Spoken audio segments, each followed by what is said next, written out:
Boys and girls, let's learn how to drive a stick shift.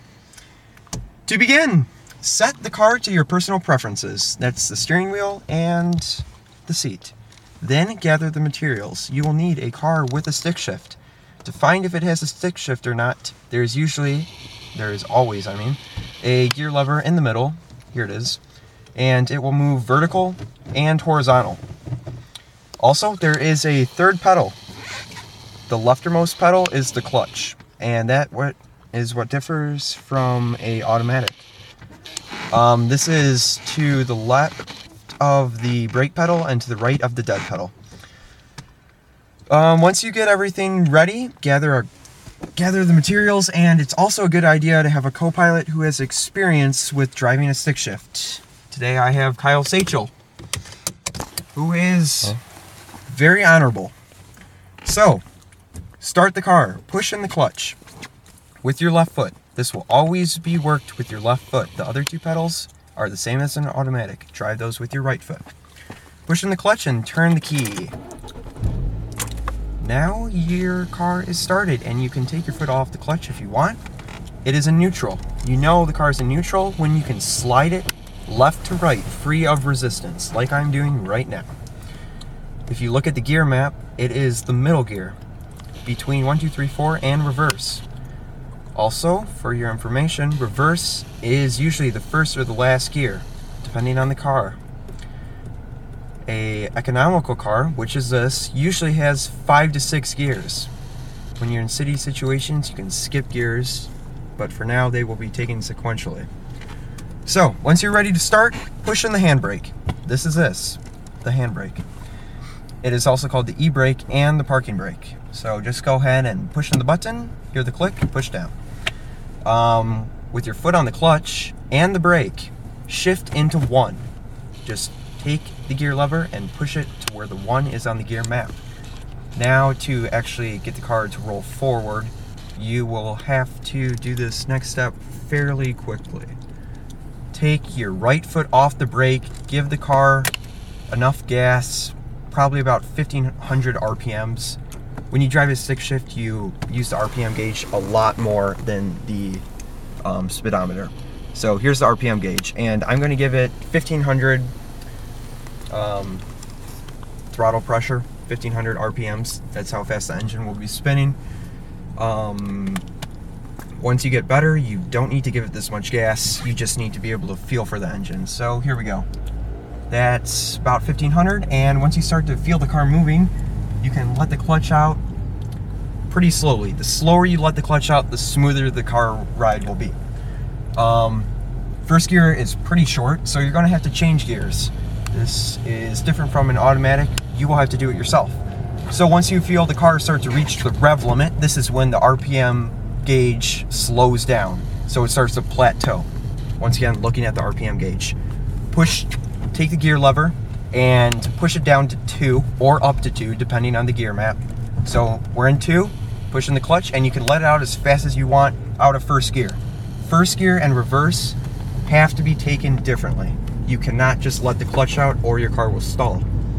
If in case of a stall, if this happens in traffic or whatever, you just push in the clutch, it doesn't matter what gear you're in, and turn the key. It's normal for this to happen when you're beginning. When you first learn, it happens fairly regularly. Once you get better, you won't stall and you won't need to rev the car so much. The beauty of having an automatic transmission or a manual transmission, you will get much better gas mileage when you learn to shift properly. So, now that you know how to shift gears, you're going to need to know how to stop. So, here's a stop sign. Push in the clutch, push in the brake, hold in the clutch and the brake until you come to a stop, shift into neutral, then go back into first gear. Make sure you push in the clutch or the car will stall. Now we're just going to continue as if we were shifting as we had done previously. So, there's that. In an emergency situation, if you need to stop really fast, pull the e-brake. Don't worry about the clutch. The e-brake will automatically disconnect the engine from the transmission for safety precautions. So now that you know how to shift gears and stop, parking is another fundamental. And so let's go find a parking spot. To learn how to park, first start with no cars. So like an abandoned parking lot, which is Walmart. Watch out for pedestrians, as always. So here's a nice one.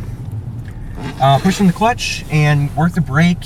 Ease the pressure on the brake to work your way into the parking spot, just like an automatic. Hold the clutch the whole time. If you don't, depending on which gear you're in, it will probably stall because slow speeds are really hard on the clutch.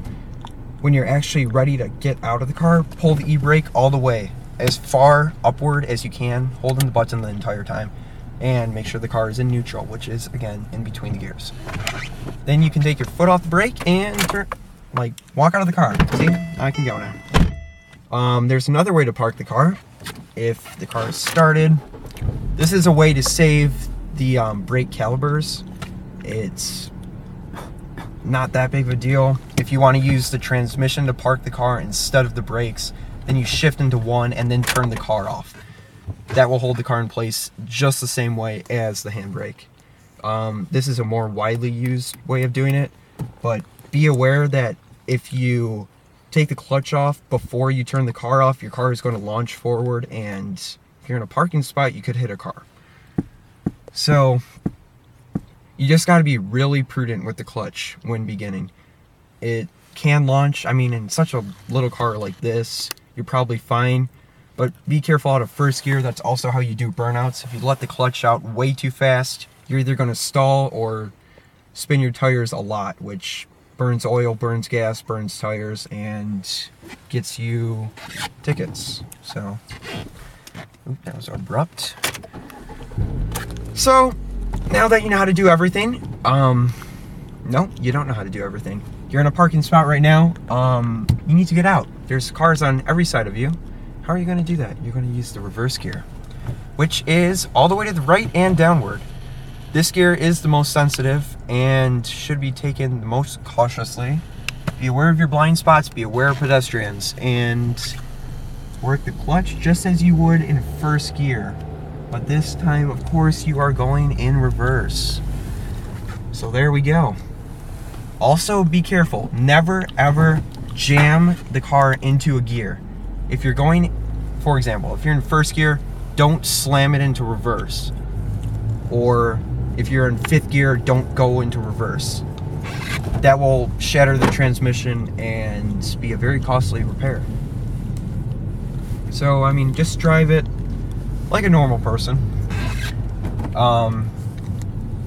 Your first time out will be a little bit abrupt. You may get frustrated with stalling, or